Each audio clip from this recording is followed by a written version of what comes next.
Hello दोस्तों, एक बार मैं आप सभी का फिर से स्वागत करता हूं आयुष खरे क्लासेस में। आज हम फिर से एक बार आए हैं एक नया वीडियो लेकर के, और ये वीडियो है रीजनिंग के ऊपर। अभी तक हम क्वांट की सीरीज़ चलाते रहे। क्वांट में हमने काफ़ी सारे वीडियोस बनाए हैं। इसमें हमने आपको स्ट्रेटजीज़ बताई, हमने प्रीवियस ईयर क्वेश्चंस बताए, काफ़ी कुछ बताया। आप मेरे चैनल पर जा कर के देख सकते हैं। लेकिन आज मैं बात करने वाला हूँ आपके सामने रीजनिंग की।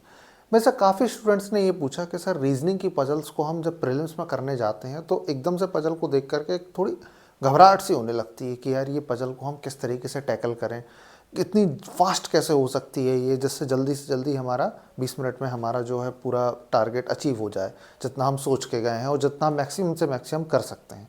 तो आज मैं आपके सामने प्रीवियस ईयर क्वेश्चन के ही कुछ पजल्स लेकर के आया हूँ, और मैं आपको ये बताऊँगा कि ये पजल आप मुश्किल से 2 मिनट भी नहीं लगेगा और आप इन पजल्स को कैसे सॉल्व करेंगे, तरीका क्या होगा, आप किस तरीके से इन पजल्स को टैकल करेंगे, क्या स्टेप्स रहेंगे। आइए हम साथ साथ में देखते हैं। ये फ्लोर वाली पजल है। फ्लोर वाली पजल का अपना एक अलग ही तरीका होता है, और जैसे ही आप फ्लोर, आपकी प्रैक्टिस इतनी हो जानी चाहिए कि फ्लोर वाली पजल देखें और स्टार्टिंग से ही आप सीधा उसमें आप फ्लोर्स बना दीजिए। 10 फ्लोर बनाने, क्योंकि 10 लोग हैं इसमें। एक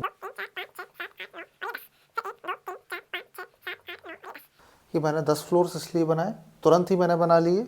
2 इसलिए बनाए कि पॉसिबिलिटी होगी तो तुरंत सॉल्व हो जाएगा। ठीक है, बॉटम मोस्ट फ्लोर 1 है और टॉप मोस्ट फ्लोर 10 है। सीधे सीधे अपन डायरेक्टली पढ़ते हैं। क्वेश्चन आप पढ़ लीजिएगा स्क्रीन पे, कोई पेन उठा के बैठ जाइए, स्टार्ट करते हैं, साथ में सॉल्व करेंगे। वी जो है वो प्राइम नंबर फ्लोर पे बैठता है, 4th फ्लोर के नीचे बैठता है। प्राइम नंबर फ्लोर कौन सा होगा? या तो सेकंड होगा या थर्ड होगा। तो हम वी को सेकंड पे भी बिठा सकते हैं, थर्ड पे भी बिठा सकते हैं। ठीक है, आगे पढ़ते हैं।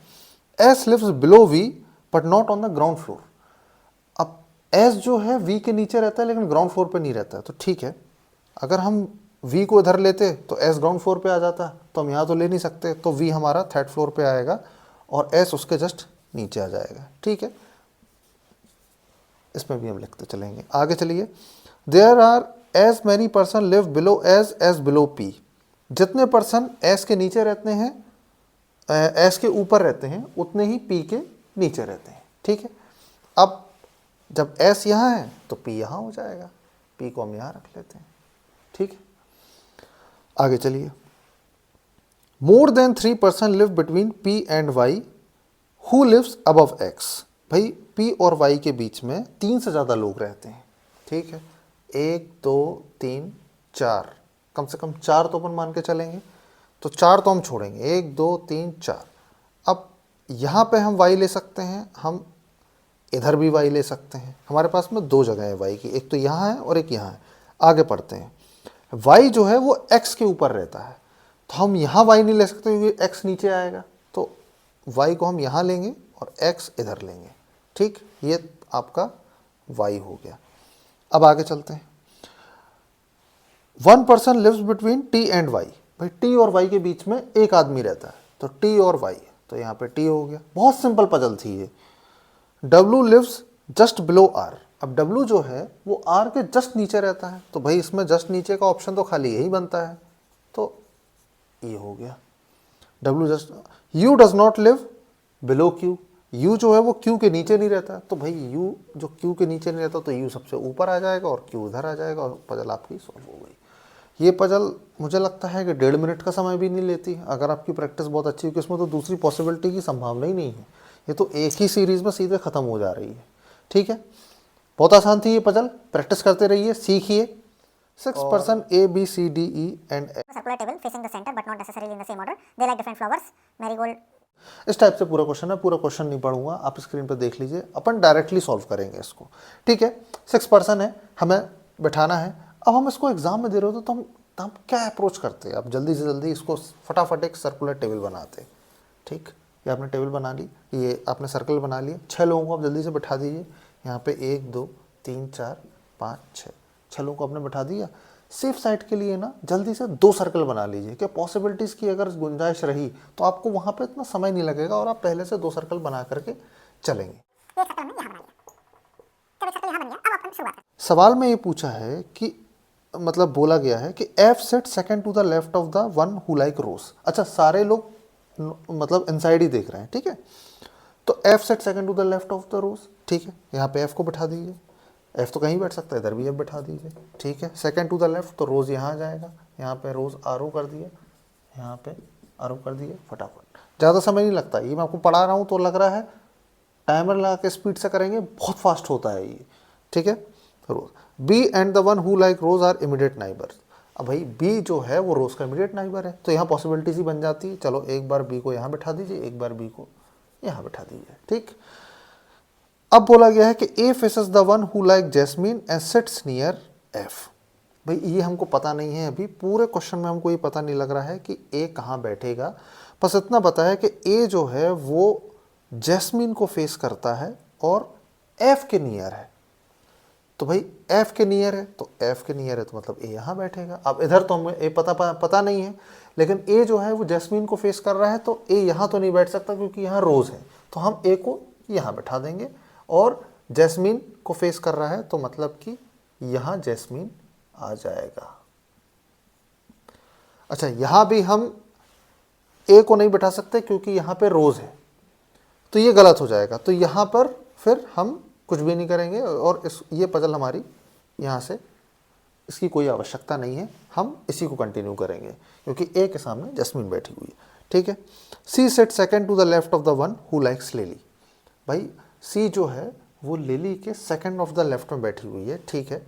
अब सी कहाँ आ सकता है? सी यहाँ भी आ सकता है, सी यहाँ भी आ सकता है, सी यहाँ भी आ सकता है, 3 जगह है सी के लिए। भाई C second to the left of lily है। आप ये बताइए यहाँ सी आ सकता है क्या? भाई नहीं आ सकता। यहाँ पे जैस्मीन है, नहीं आएगा। तो सी कहाँ आ सकता है? अब सी यहाँ आ सकता है, सी यहाँ आ सकता है, ठीक है। हम आगे पढ़ते हैं, हमें क्लैरिटी मिल जाएगी। The one who likes dahlia sits just right to the right of the one who likes daisy and C and D are not an immediate neighbour.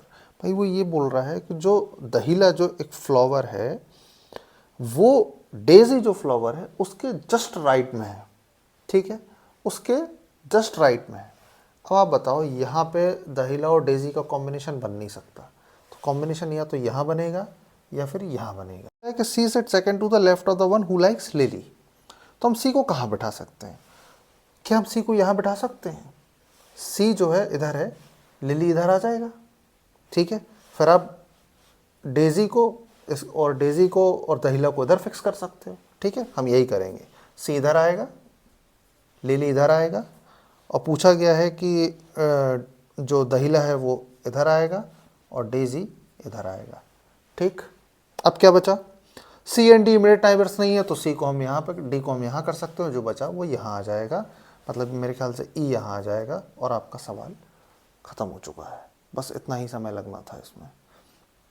अब बताइए इसमें कितना समय लगा? ये बहुत आसानी से हो गया ये, ठीक है। प्रैक्टिस आप लगाइए। देखिए पजल्स सॉल्व करने का सबसे मतलब पजल्स में स्पीड लाने का सबसे बेस्ट तरीका है कि आप स्टॉप वॉच लगा करके पजल को सॉल्व करिए।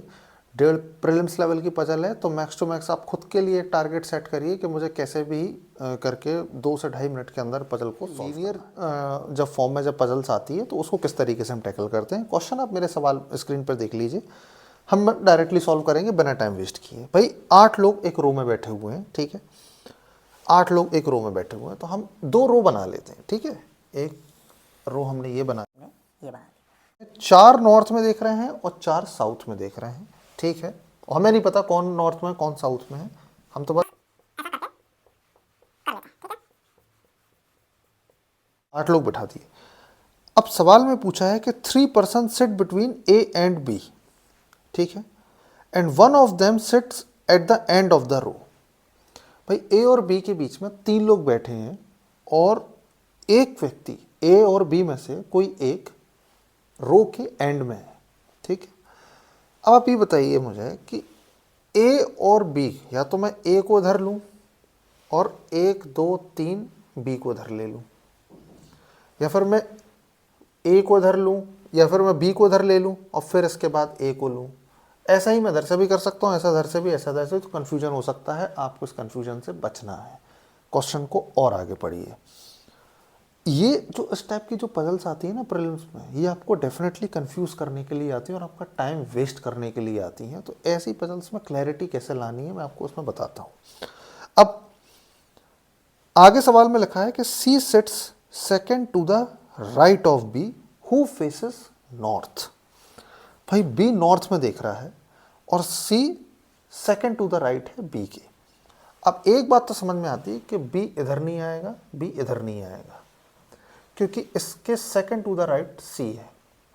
ठीक, तो फिर बी यहां आ सकता है, ठीक है, और बी यहां आ सकता है। बी अगर यहां आया तो सी यहां आ जाएगा। तो हम इसमें अब यही पॉसिबिलिटी लेके चल देते हैं। एक बार हम बी को यहां ले लेते हैं, ठीक है, और यहां पे हमने ऐसे बी को लिया तो हम 1 2 3 कितने लोग बैठे हुए हैं? 3 लोग बैठे हुए हैं, तो हमने ए को इधर ले लिया। ठीक, अब बोल रहा है वो कि C sit second to the right of B, और बी नॉर्थ में देख रहा है, तो सी यहां आ गया। ठीक है, अब एक बात बताइए, हम इधर भी ए को ले सकते हैं,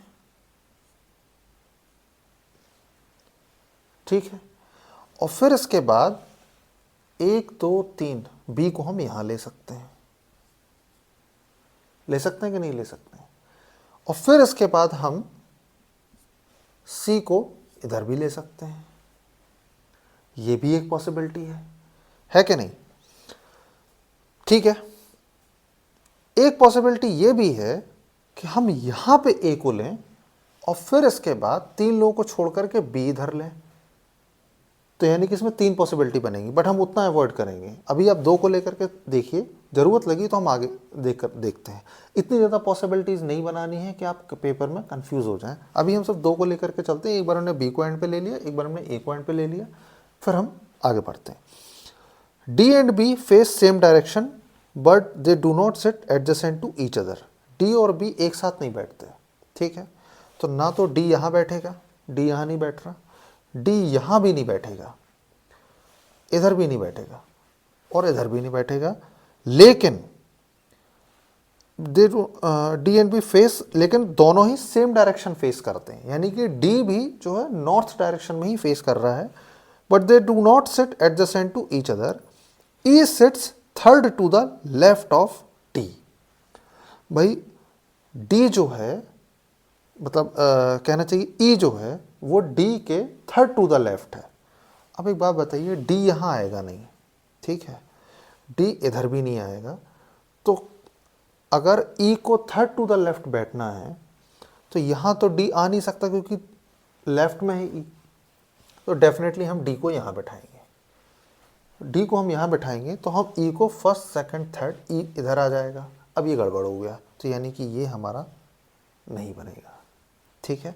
अब हम डी को यहाँ कहीं बैठाते हैं, डी यहाँ आएगा नहीं, डी यहाँ भी नहीं आएगा क्योंकि E third to the left है, तो ई यहाँ नहीं आएगा, तो फिर डी यहाँ आएगा। डी यहाँ आ सकता है क्या? आप खुद देखिए भाई, थर्ड टू द लेफ्ट बोला है डी को, अगर मैंने डी को यहाँ लिया तो फर्स्ट सेकंड थर्ड यहाँ नहीं आएगा, मैंने डी को यहाँ लिया फर्स्ट सेकंड थर्ड, डी यहाँ भी नहीं आएगा, तो डी इधर आएगा क्या? हाँ, डी यहाँ आ सकता है, तो हम डी को यहीं लेंगे। यहाँ नहीं ले सकते क्योंकि फर्स्ट सेकंड थर्ड ए यहाँ आ जाएगा, फर्स्ट सेकंड थर्ड डी यहाँ आएगा, तभी तो ई यहाँ आएगा, क्योंकि बी और डी सेम डायरेक्शन फेस कर रहे हैं, ठीक।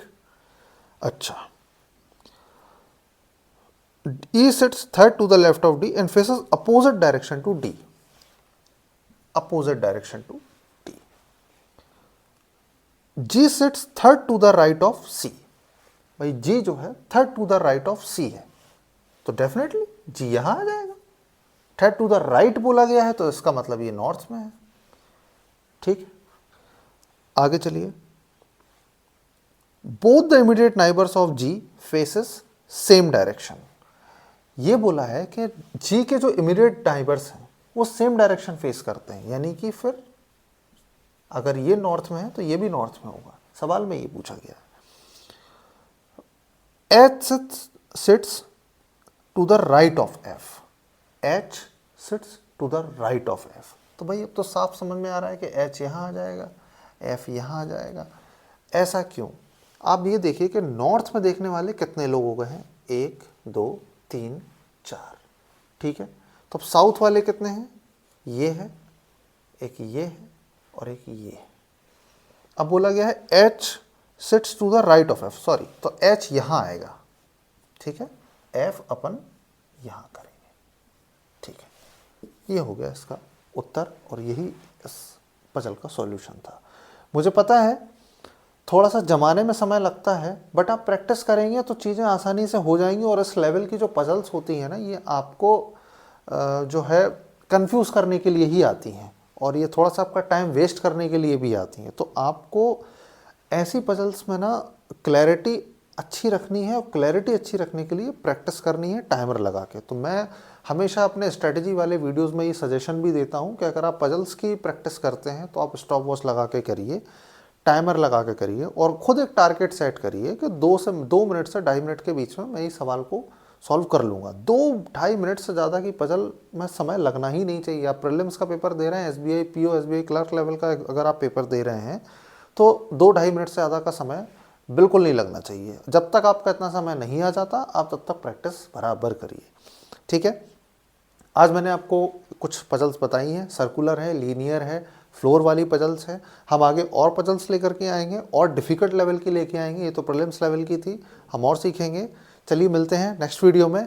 Thank you so much.